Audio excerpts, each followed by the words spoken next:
Welcome back to Senate Education on February 16th. We're now shifting our conversation to vaccinations in schools. Dr. Levine, Secretary French, great to have both of you with us. As the Committee on Education, we thought it a priority to have a conversation around vaccinations. What does it look like going back to school after the summer? What should we be thinking about now?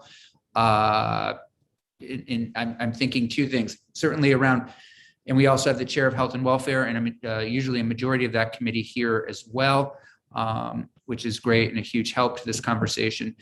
So let me frame it up with two things. Number one, the COVID piece, COVID vaccination mandates, whether or not we should do that. I'm also wondering if you might, in your comments, mention if other states, I did a quick Google search, it looked like maybe California and Louisiana were doing it, but I could be wrong.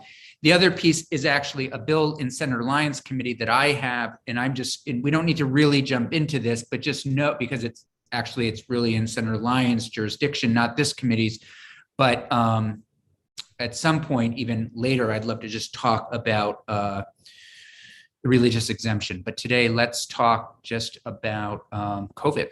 So with that, the floor is yours. Easy topics. Yeah, good afternoon, Dan French, Secretary of Education. Maybe since you started with a health prompt, this would be more appropriate for Dr. Levine to begin this time. Hi, Mark Levine, Commissioner of Health. I'm going to try to respond to what you just put into a big package.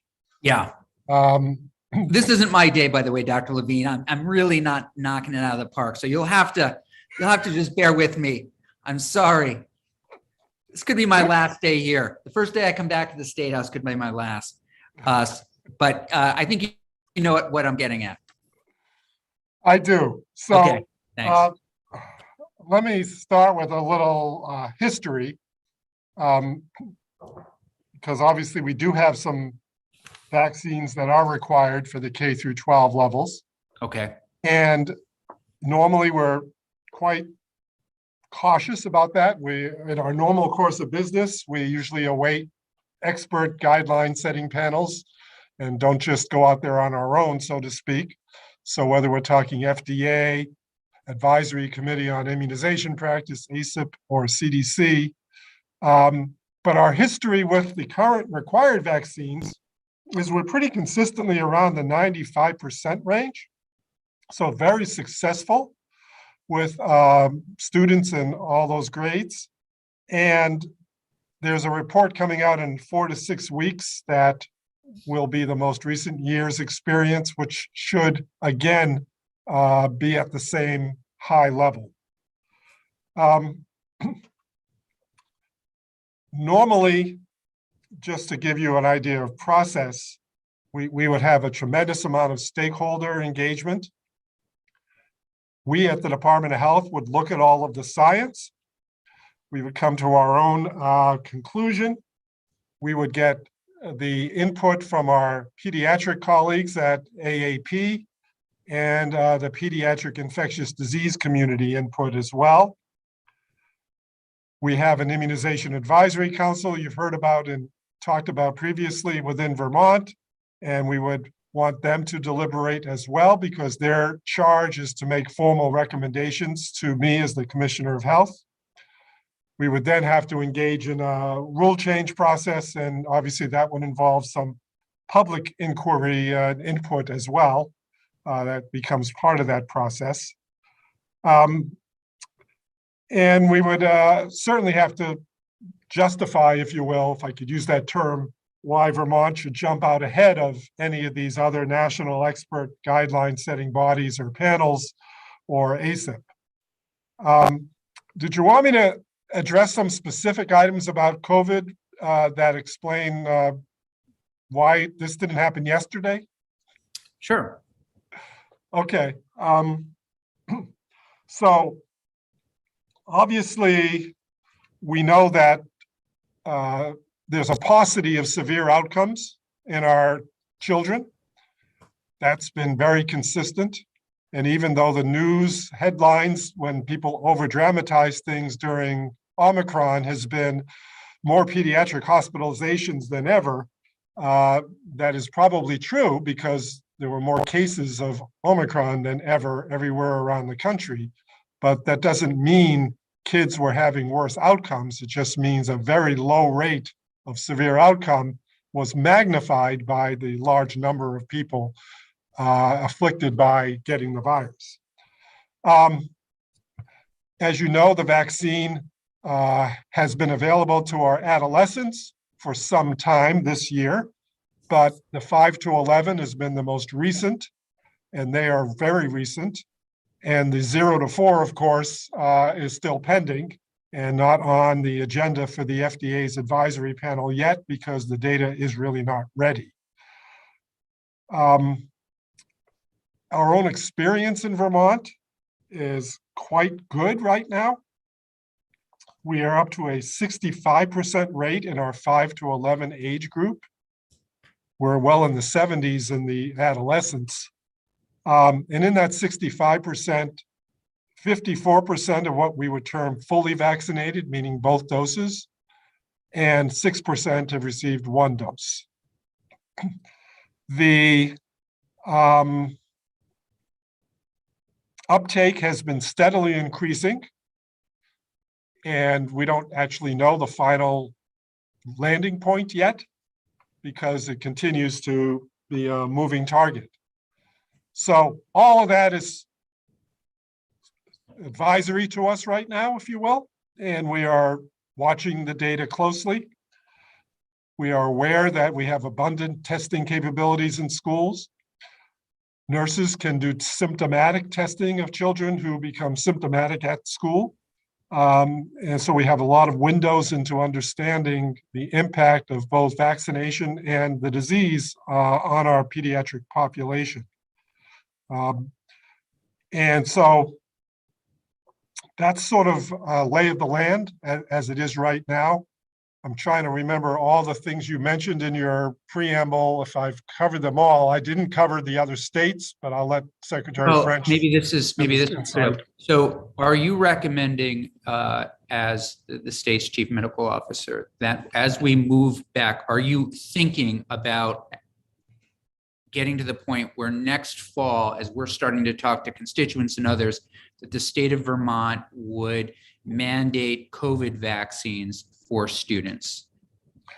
So are we thinking about it? We think about a lot of things all of the time. Well, okay, all right. Something we're thinking about. Yes. So this is this is a possibility. Oh, absolutely. It's in the realm of possibility, but it's Okay. not something we are thinking about today as something that, my gosh, we need to make a quick decision on this. I'll tell you, because Levine, you're starting to there's sound an like a important politician. You're really I starting. But I do believe that the data is supporting a Yeah. more, what's the word? I don't want to say we're sitting on our heels, but Oh, a sure. more deliberate stance. Okay. Because it is a moving target and we are having great success. And knock on wood, the experience in kids in our state has been wonderful. We have not had the level of serious outcome. Sometimes it only takes 1 or 2 bad outcomes to generate, sufficient energy, enthusiasm, alarm in the public and even in state health officials to want to do something. It would have to take a lot of really bad outcomes now because things have been really going very well with regard to our children and with regard to our ability to keep our schools open and keep in-person education going. And that's getting better all the time. So we need to keep thinking about this unquestionably, but Yeah. we don't need to think about it in an urgent manner at this time. Okay. Dr. Levine, so what would the process be to get to that point? I know that there's a council. So what sorts of, if I were talking to a constituent, the deliberations, this is, I know you're not, Yeah. you don't make decisions on your, you have a team, you have folks tell us a little bit about that council and how it meets, and do they give recommendations to you, et cetera? Absolutely. So the council just had its first meeting Okay, for the last somewhere under 2 years. It's supposed to meet Yeah. annually, but with the pandemic, it didn't have its meeting a year ago. The meeting was mostly operational, I would label it, okay, but understanding what the future agenda could hold. The council's charge is essentially to make recommendations to the Commissioner of Health regarding vaccination schedules for students K through 12. And it is advisory in that regard. It makes a recommendation.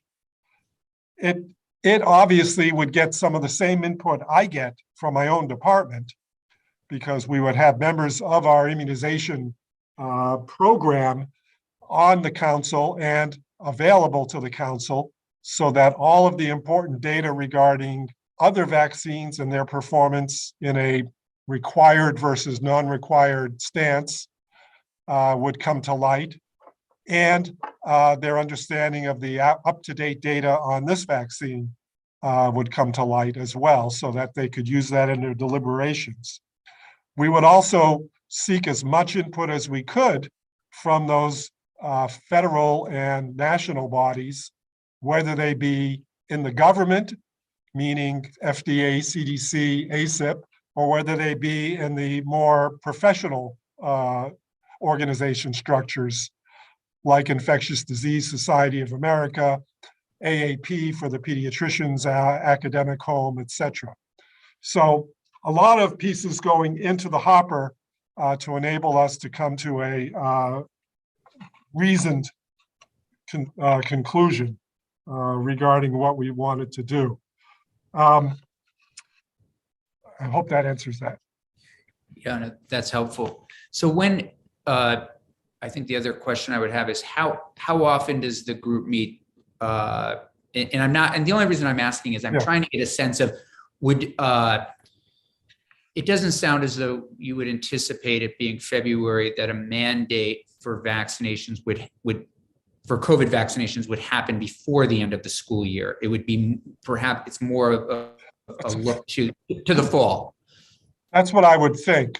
Okay, Though certainly we want the council to meet again just to do its usual work, which Yeah. would be to this report that's coming out in 4 to 6 weeks, to be able to review that, understand where we are with the traditional vaccine schedule, and how Vermont schools are doing with it, and how Vermonters are doing with it. So we want that input for sure. And one would think it beyond belief if COVID wasn't at least on the agenda Sure. as an item for them to begin to have a discourse on, even if it wasn't as formal as having 1,000 pieces of input and testimony. yeah.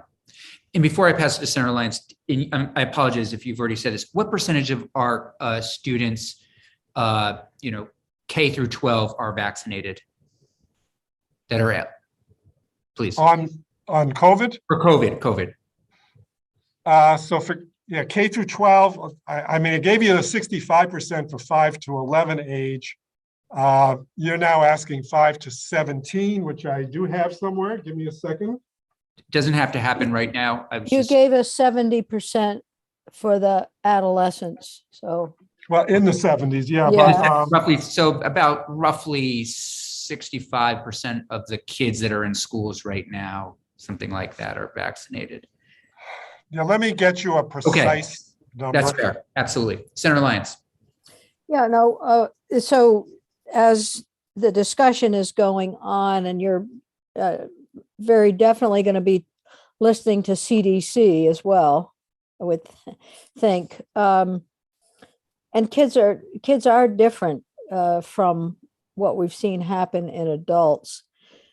But I can't help but ask my health and welfare question, which is around the next booster shot and what you're learning about that, because that'll affect adults and it'll affect children ultimately. But is there any, I know that when I read it, just all over Robin Hood's barn, but what are you getting out of the information about the next shot for people? So you're referring in a sense to the fourth shot as opposed Yes, to? I am. Yeah, Oh, okay. So just so I should have everybody's said that. clear. Yeah, It's so easy. everybody's clear, we consider for the mRNA vaccine, the words fully vaccinated now include the 2-shot series. We look at fully protected and up to date as it being a 3-shot series. That third shot sometimes called a booster, but I believe that's actually not what it is. It's just part of your initial series to get your immunity up to par. So Senator Lyons is now referring to yet a 4th shot and at what interval that would occur. So the CDC just came out in the last week or so with more formal recommendations again, because they changed the interval dosing for immunocompromised people, which gave them another opportunity to review it again for the general.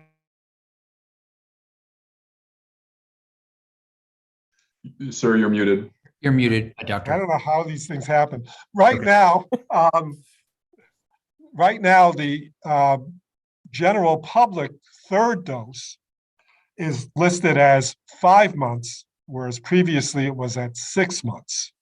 So that's changed. There's been no foreshadowing of yet another dose. And I think part of that is because of the fact that Omicron is now so much on the retreat throughout the country at different places, different rates, that it's no longer as serious a consideration for giving people yet another shot. So what's going to happen is people are going to do studies and continue to follow immunity levels, mainly by neutralizing antibody levels of in their bloodstream, to see how much waning occurs in individual people over time.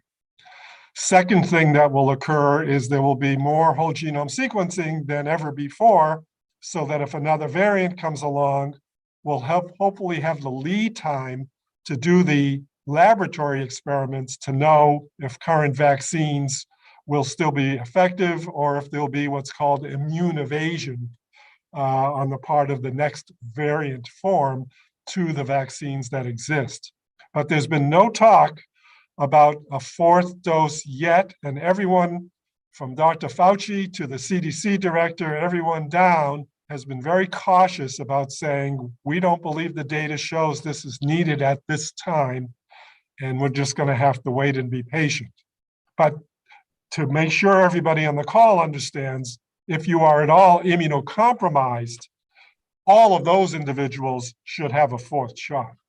And that's very clear in the newest iteration of the guidelines. And the interval for that happening has moved even closer to after basically a month or more after the 3rd dose of your vaccine, you're eligible already for a booster. So that's a different population, makes up a few percent of the total population. So what, as kids, the kids who are vaccinated, what are you hearing about their transmission of the virus, even though they may be vaccinated? I mean, are kids the little carriers that people had been talking about early on? I think with Omicron, that's proving to be more true than it was earlier on, to be honest. But the reality is, yes, I mean, every human being has been more susceptible to nasal infection with Omicron as the portal of entry and potentially being able to transmit to others. I don't believe prior to Omicron it was as dramatic as that. Thank you. Senator Perschler. Thank you. I don't want to go into too many questions if we were also going to hear some kind of presentation from Secretary French, or are we just all questions today? Well, this is a good conversation. Do you want to just go ahead and ask it? And Yeah. And it was just about this definition of vaxxed and unvaxxed or vaccinated and unvaccinated, because I just want to make sure I have that clear. Like when I look at the Department of Health website, when it says, you have a lot of nice graphs about, vaccinated, unvaccinated, that's the 2 shots. Because what I heard, I think I heard you say, I just want to make sure I get this right, that vaccinated is 2 shots, even though fully protected is 2 shots in the booster. Right. But And we show it both ways now. Okay. So, with the booster. and that just went live actually, so you can go on the vaccine dashboard and it will show who's gotten boosted as well as who's just gotten the full series. And then, but fully vaccinated is 2 shots. Or are you saying it's the 3? No, it's the 2. We haven't verged from the national definition. We've Okay. just broadened the amount of data we're providing. And then, yeah, that's helpful. And I think I did see a graph on VT Digger that did break it out like that, which was helpful. And then, so somebody that has just 1 shot, do they fall in the unvaccinated or the vaccinated pod? They fall in the category as have received at least 1 dose. Okay. That's another category. Between you and me, it was worthless for them to get vaccinated. Well, the 2 of you and everybody listening throughout the United States. But it is true. No. One dose, Sure. 1 dose is Sure. not going to really help anybody in this age of Omicron and Right. beyond. Though I don't want to appear non-compassionate, because there may be people who said my adverse reaction was so severe that I cannot get another dose of this, and I have to respect that in them. And But if- also trying to tie your comments, Senator Perchik, with Senator Lyons, just keep in mind that the 5 to 11-year age range only gets 2 doses at this point. That's all that's been authorized under the EUA. But if I see a graph that says these are the unvaccinated, that is including the single? No, unvaccinated means nothing. Nothing. Okay. And then hopefully, as we get more data, we can break it out. Like you said, you're just done. But okay. Well, I have other questions, but we can go on. Okay. So just for clarification, so when Senator Persick was talking, so I have, as an adult, I have my booster. Is that considered fully vaccinated, or is just the 2 shots considered fully vaccinated? The 2 shots is really Okay. the national definition for. That's the fully national vaccinated. definition. Okay, thank you. Thank you. Until it changes. Until it changes. Okay, yeah, thank you.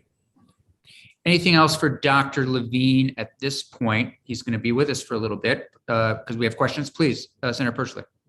Well, I do have another question. It's probably more for Dr. Levine, and that is on the vaccine schedule. Is there a time? Have we ever taken off a vaccine off the schedule? Like I don't know, polio or something probably at one point was required and isn't. I guess the advisory council, you said that's their normal work. They look at the schedule. And then is there a time where, if the disease isn't around, or if if we're at 99% vaccine, does it come off that requirement? So I don't know if it has anything to do with the advisory council, but certainly smallpox would fall in that category. Because that's now considered a pretty much eradicated disease. That's a pretty rare phenomenon. And we certainly would never go with just the Vermont Immunization Advisory Council recommendation on that. We would hope they were bringing it to our attention because we hadn't gotten there yet. And everybody in the healthcare world was saying, we don't need this vaccine anymore. Okay, thank you. Thank you, Dr. Levine. Secretary French, thanks for being with us. Any comments related to responses to some of the questions you've heard, or anything additional thoughts that Dr. Levine left out, or anything at all? No, not really. As Secretary of Education, I am a member of the Advisory Council. So I think, you've heard from Dr. Levine that the function of the Advisory Council is just that, to advise the Department of Health, and it has a statutory purpose that predates COVID. We're certainly have this on our radar to address the COVID issue. We did have a meeting recently. It was largely an organizational meeting. We still have pediatric member that needs to be appointed by the governor. The previous member had retired fairly recently. And then Dr. Levine has the authority to appoint several members, as he mentioned, largely, most likely from his staff and immunization expertise from the health department. So that council, will be constituted and will begin working on this issue in the coming weeks and months. But other than that, to your comment about what's going around nationally, I too am an observer of some of that. So it is what I'm seeing right now is largely just political activity, certainly at the state level. You mentioned Louisiana. I think, Louisiana is a good example where they had a legislative committee recommend not to mandate the vaccine. I believe the governor vetoed that and then put COVID on the mandatory list under his own authority or whatever authority they've delegated to the governor.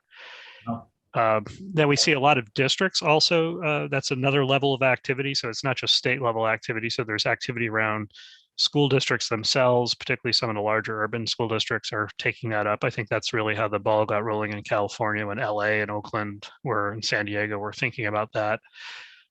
So we've seen that level of activity. And then there's what I observe another layer of activity that's focused on athletics specifically. So we've seen school districts around the country mandate vaccination for athletes as a condition of participation in winter sports and so forth. So again, largely from an anthropological perspective, I would suggest it's largely political activity at this point. But we are connected through our national organizations, and I think that's one of the things we've leveraged. And Dr. Levine and I have been in a lot of the meetings together and worked closely on various issues related to schools. So we do leverage our national organizations, and so we're tied into those conversations as they emerge. But we're very pleased at this point with the level of uptake in vaccination at our schools. As you know, we're endeavoring to do some reporting on that information. It's again always challenging when we're doing these data tasks that rely on joint agency cooperation and coordination, because we have pretty substantial data protections and privacy protections enacted in our various agencies. So when we work across those boundaries, it can be challenging, but I think in a good way. So we are working on that. I think it is as we come through the Omicron surge, we're very interested in focusing on those ecosystems, those school districts that haven't achieved higher vaccination rates. I think it's a good proxy for operational stability going forward, because we'll likely see other variants. We'll continue to have cases in schools, and that'll come and go on a cyclical basis. And we think often about those lower vaccination rates in some districts and ecosystems contributing to more instability. So we want to think about what we can do to support them, certainly to improve their vaccination, but just to ensure that we can keep those schools open for those kids. Senator Lyons, you have your hand up. Yes. So, I mean, as you're going through the discussion with the advisory group, and from your perspective in AOE, one of the things, of course, that we've always been concerned about is ensuring that there's plenty of time for notice. So regardless of what's going on out here in the real world, in terms of the virus or not the virus, I mean, it makes it so difficult. I appreciate that. But have you set kind of a time in your own mind after where the decision has to be made about whatever conditions should be in place when kids and teachers go back to school in the fall? And I also know there's summer school, after school stuff going on, so it's continuous, but I think parents are looking for the day the door reopens in the fall. So do you have kind of a timeline that you're putting in place or thinking about? And you're muted. Not really. Oh, I just, yeah. I haven't thought actually directly about the specific issue, because so much of it is dependent on the science. As Dr. Levine described, there's multiple layers of, and I think again, appropriately, multiple layers of scientific review that need to occur. I can just fall back on my experience leading school districts that, in August is always a busy month for schools. That's where we see a lot of enrollments up until the last week or so before school starts. So I would think, certainly the best case scenario would be if there was some requirement like this coming down in August, if not early August, would be useful to allow people to make those decisions. But again, I haven't intersected that sort of, let's say, my experience reference with the practical aspects of how long does it take to stand up vaccination clinics and how long does it take to get people fully vaccinated? What would that look like? So I haven't done any of that calculus yet.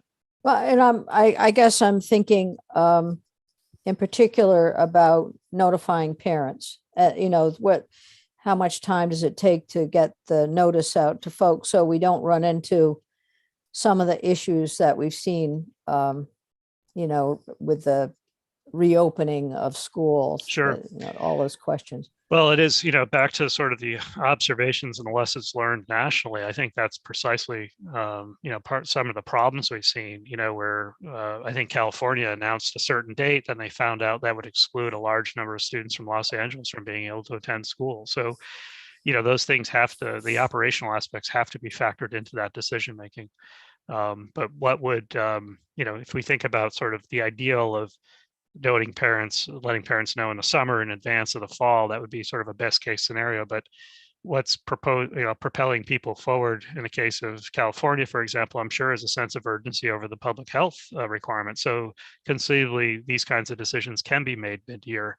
And then it really does become a function of logistics and ensuring people have access and are motivated and have the right communications and so forth. So again, hard to predict how this would play out, but we do. I would just reflect and say we have the appropriate structures in place as a state to make sense of these decisions. We've been fortunate to have so many different experts weighing in, have been very generous with their time throughout our management of the pandemic, whether it be the infectious disease docs at UVM or the pediatric experts that we have.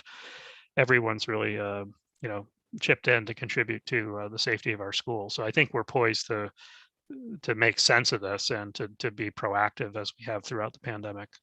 But it's not clear to me yet what shape that decision making will take or what trajectory it would have. Senator Perchler. Thank you. I'll try to slip in two questions. One is about saw from the governor's press conference on Tuesday about the masks and how that relates to vaccines. So I haven't read the article, so maybe you can just update me, because I think I saw 80% vaccine and that's related to the mask. So maybe just update us on that thinking and policy, and if that's settled or still something to think about. And the other just question I have that you two probably can, or anybody maybe here can remind me, we don't have mandates anywhere else. Like this, state employees are encouraged to get vaccinated, but if you don't get vaccinated, you can test and still go to work, if I'm correct. Am I correct that there is no absolute mandate for vaccine anywhere that the state has done? I know the feds have their mandate for like certain Fed workers, but am I correct that we don't have any mandates in the state for vaccines? Well, I'll start off with just an update from the press conference, so to speak. And we had a policy mechanism, we'll call it this 80% threshold, that we had written into our guidance back in August, to go live in September, a totally different moment in time, sort of pre-Delta, and we were intending, and I think appropriately, seeking to leverage what has emerged as a national leader in terms of school level vaccination, and also wanted to, encourage to provide incentive to that. That's the challenge with lauding our accomplishment, because we still have a lot of work to do, and we really, those last mile issues, so to speak, in terms of vaccination are some of the harder ones. So we did create that mechanism and then put it on delay, I think at least 3 times, because that we started getting into the Delta context. We weren't satisfied that was an appropriate decision, and it was in January, as we were dealing with Omicron, that we delayed it again and said it would go live February 28th. We certainly suspected, I think, that Omicron would have that steep sort of Omicron curve and the steep decline. And that's more or less played out as we predicted in that regard. But 28th was essentially picked out. It's the other side of student vacation, February vacation. So let's go with that as sort of the next milestone. And if we need to, we'll delay it again. So what we announced on Tuesday was that we're not going to delay it again, so it goes operational. But I think more to the point, that the idea of the threshold was something we had inherited. I would say inherited. We created back in August in a different moment of time, so we felt it's a useful tool. We've talked about it enough. We've delayed it enough. Let's start. But what we've been thinking more about is just the general trends that we're on. It's not so much a specific threshold. As I said at the press conference, we see Connecticut, Massachusetts, Rhode Island, not surprisingly, states that entered the Omicron surge earlier than Vermont and exited it earlier than Vermont, making decisions to remove masks now. Rhode Island's a little later on March 4th.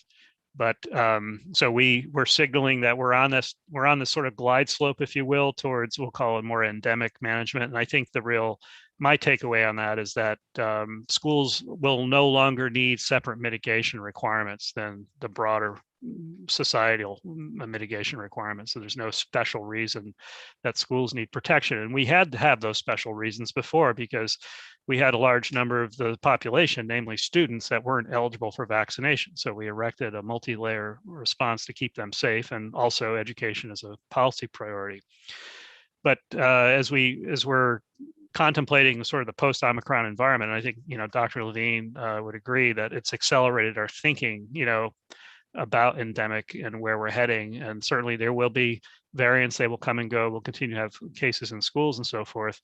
But my observation, largely with vaccination, is that in spite of these fluctuations, since the beginning of the year, and since last spring, we've been on this trajectory of continually driving down the risks from the virus. Its vaccine has been a significant contributing factor in that trajectory, but we have the new treatments coming online and so forth. So that, as in spite of the cyclical experience that schools have experienced directly on a daily basis, in the background has been this movement of vaccination that's really driving down the risk. So we're at that point where we can contemplate removing some of those measures. And this is where we start to, and this is where everyone is intersecting the risks from masks relative to an educational perspective versus the health perspective. And we have growing understanding that masks are causing some anxiety, if you will. They interfere with some of the instructional opportunities inside of schools. We have schools in the state that still haven't enabled music this winter because they've been fearful of that. And masking with musical instruments, we spent a lot of time on that last winter, is really kind of tricky. But at any rate, we don't feel that's necessary now, but we still have schools doing those things. So we have to kind of move down this trajectory of weaning people off those types of homegrown mitigation measures. And so what we announced on Tuesday is we're gonna do the 80%. We've talked about it enough. We just think it's a good way to get people moving in that direction. We're behind the other New England states a little bit, but at some point in the not too distant future, it's likely we're going to recommend a removal of masks altogether. It still would be a local option, so school districts would have the option to keep the masks in place. And I think we'll see a lot of individual decision making, which I think is great. And Dr. Levine, I think, would agree. That's kind of where this is heading, is each of us has to do that risk assessment. And we also have to think about the people next to us in a respectful and kind way. Not if someone sitting next to you doesn't have a mask on, it doesn't mean bad things. They're doing their own risk assessment. But increasingly, we just have to acknowledge in Vermont, our schools are incredibly safe. I made the point on Tuesday. I don't know, which schools in the world are safer than Vermont's due to our higher vaccination rates and so forth, and our strict adherence to our mitigation measures. So we need to have the courage to make that next step. But we prefer to take a phased approach to the 80%, sort of like a toe in the water.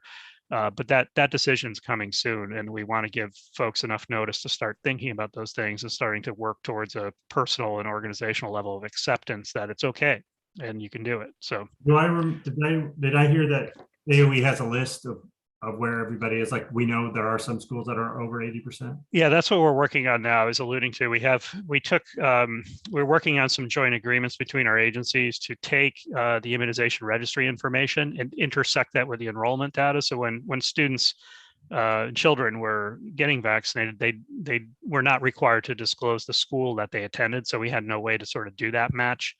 Our first attempt at this started before the holiday. We were asking nurses to identify the percentage of students that are vaccinated in their school by going into the registry.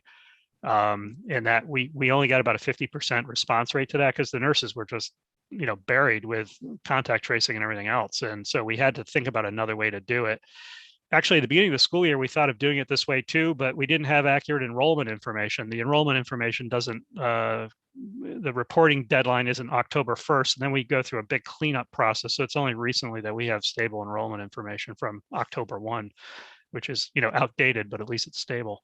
So we're trying to do that match right now. I think, again, our interest was to prepare for that sort of next level of policy iteration where we wanted to focus in on specific districts and schools to find out what supports would be useful to them if they had lower vaccination rates. It wasn't so much to think about, oh, what can we do to raise those vaccination rates? So certainly we are interested in that, but it's also to acknowledge, again, this idea of operational stability, that those districts that have lower rates, we should prepare for them having difficulty staying open during times of surge. So we want to figure out what supports are necessary to enable them to keep the schools open for kids.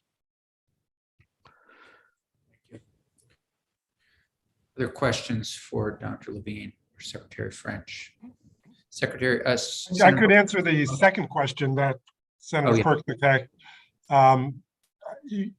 We don't have an absolute mandate for state employees, but we have a requirement that state employees be vaccinated, but it has an off ramp.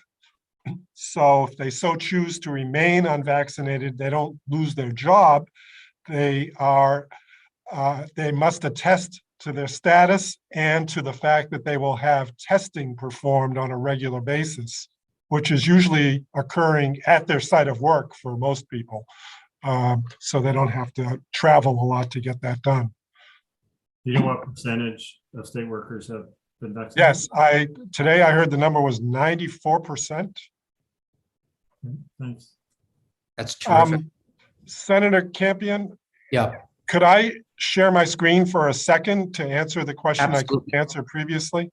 absolutely. Daphne will grant permission. There you go.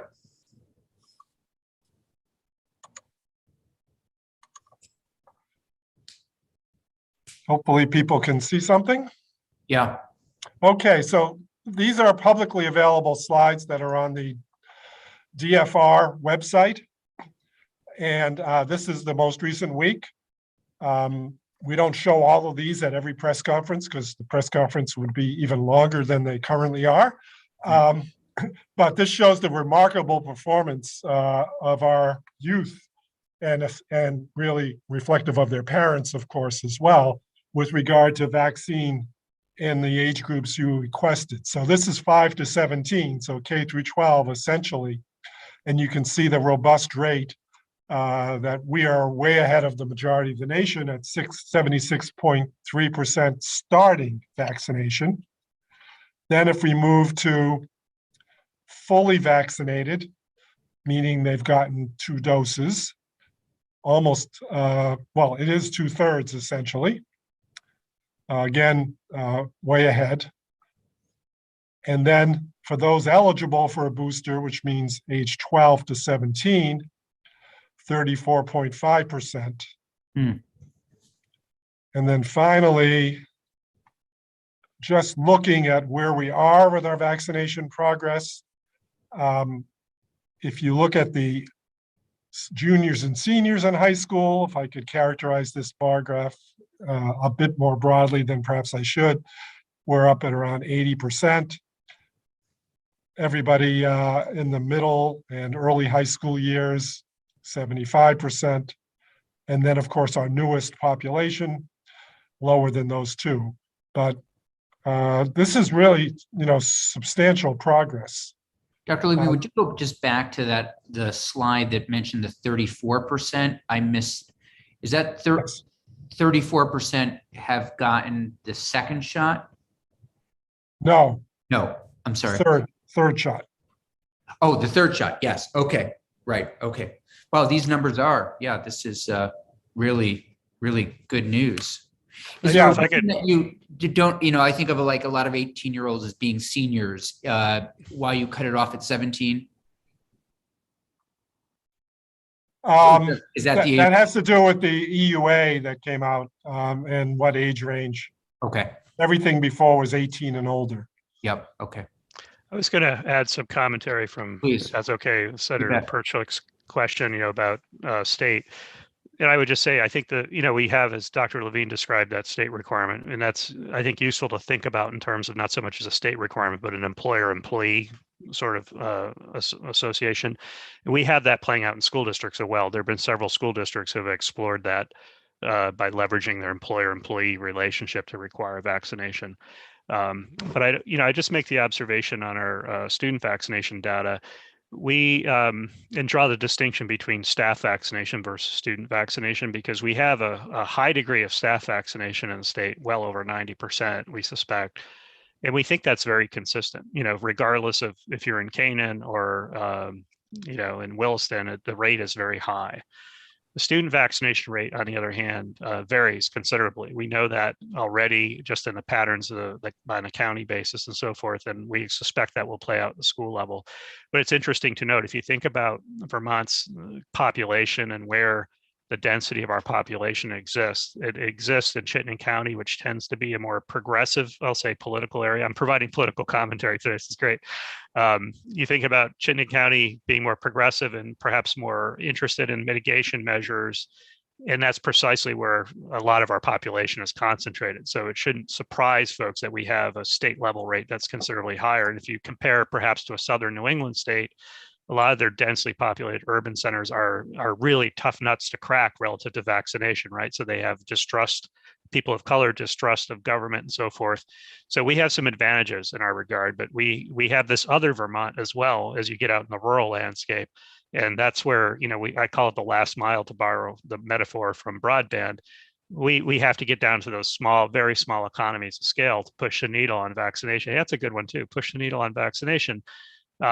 We have a lot of work to do in the landscape, and it doesn't really result, in, we take a batch of vaccine up to Canaan. It isn't necessarily an efficient way, there isn't a large number of people there to do that. But those are the kinds of issues we have to address in sort of the next level. That's why it's important that we maintain the momentum, because it is pretty amazing how a high rate we've been able to achieve, but we still have a lot of work to do in the landscape, and to keep that momentum moving is important.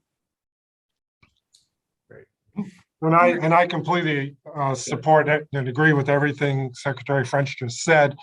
And we have maintained school-based clinics and community clinics throughout the state. So these opportunities have been ongoing. And based on whatever data we now have to analyze about the student vaccination rates in some of these settings, we may need to adapt strategies again to meet the need.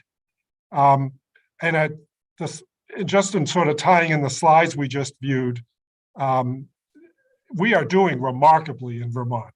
I think if there's anything I showed you, it's the fact that most of the country is not doing remarkably yet with the uptake in our youth. And we are doing remarkably. So I fully support and will continue having the kinds of conversations we're having today. But you can see that we are still so far out in front that we don't want to prematurely make any decisions that, with time, the state may arrive at the destination anyways without enforcement, if you will, of a mandate kind of level, because we're just seeing the growth in this continue to occur. So just to be cognizant of that. Dr. Levine or Secretary French, do either of you have a sense out there about the third shot, the sort of drop off? And I wonder if if you see it in adults sometimes, that people go for the two and then, the third, it's just not happening. Is there some sort of anecdotal info or scientific info on that? Yeah, our data on the adults is, I believe, Similar? 66%. But why? I guess I'm wondering. And that's the $1 million question. It's hard to understand. Now, data that I just presented to the state this week shows that, at least in a CDC study that was just performed, your likelihood of a systemic adverse reaction from the third shot is less than that from the second shot. So that should be reassuring to people who are worried that, oh, I didn't do so well with the first and the second, I don't even want to try the third, because it turned out the data would argue against that. So that was very pleasing to see at any rate, and hopefully people will take notice of that. There doesn't seem to be the sense of urgency that people had when they first got vaccinated.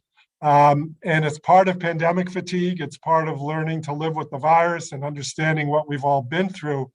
But it's still a little bothersome to me that even with all the time that people have had, they're not exactly rushing to get that booster shot, at least that final third of the group that needs to. And, you know, this is really what's required when people talk about herd or community levels of immunity. You really want to be immune at that level with the current virus and its current iteration. And it's unfortunate that we just can't have that same sense of urgency applied now, but that's my interpretation. Secretary French, I think, was going to say something as well. Yeah, I was just going to, just an anecdotal observation of the sort of intensity or the need for communication around that, particularly with school employees, wasn't there for boosters like we saw with the initial shots for whatever reason. But we know school staff have participated in that. We did have, and if you remember when we first launched vaccination for school staff, there was a large number of school staff in Vermont that received the J&J vaccine. So we did see a lot of interest when that information was coming out around the booster. What do you do if you've had J&J? We did see a lot of interest on the part of teachers and staff around that question.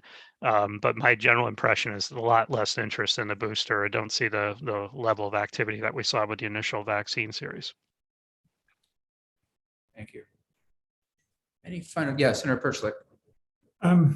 Thank you. I hear from constituents about adverse effects from the vaccines and reference to some database of adverse effects from vaccines. I'm assuming you get this question every once in a while, Dr. Levine. So I just wonder what's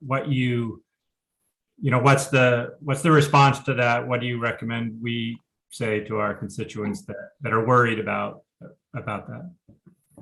Yeah, if by once in a while you mean every week, yes. So the database is called VAERS, which is Vaccine Adverse Event Reporting System. It goes to the CDC. It's a publicly available database. I think more practitioners put the data in than the public, but the public still can. Anything that you could remotely construe as an adverse reaction to the vaccine, no matter when it occurred in terms of time after the vaccine, can be put in that system. So it is a broad net that's being cast by having that system. It does get analyzed by the CDC, and that's where we learned a lot about myocarditis, which is one of the more serious, obviously, adverse effects, even though it's quite rare. But that's where the data, one of the places the data came from to help support an understanding and a warning about myocarditis. But generally, most of the people who raise the questions regarding that system want to undermine it in a way, because they basically want to say, believe everything in the system. And if you do, it means at least 15 people in Vermont have died because they got the vaccine, which of course is not true, or we would be really on top of that. But this stuff does go through vetting by the CDC and further follow-up and analysis so that we can actually know rates of really bad outcomes. And the system shouldn't be viewed as this is the truth just because it went into the system. It's what really the analysis of what went into the system is that counts. So, and again, not to discount that people have adverse reactions, but the majority of the adverse reactions are either local reactions to the shot, or they're what we call systemic reactions that any shot might give you, like fatigue or chills or fever or what have you. So really hard to understand that not every reaction is one that we should take note of and warn people to never get the vaccine about. Thank you both very much. It's very helpful. Appreciate the full hour that you were able to give us. It means a lot. And we also appreciate everything the two of you continue to do. Okay, I think we'll leave it there. Thank you. Thank you. Appreciate the support. Committee, we have. Thank you. all. Right.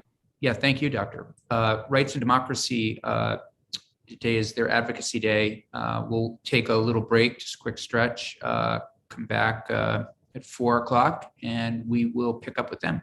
Thanks.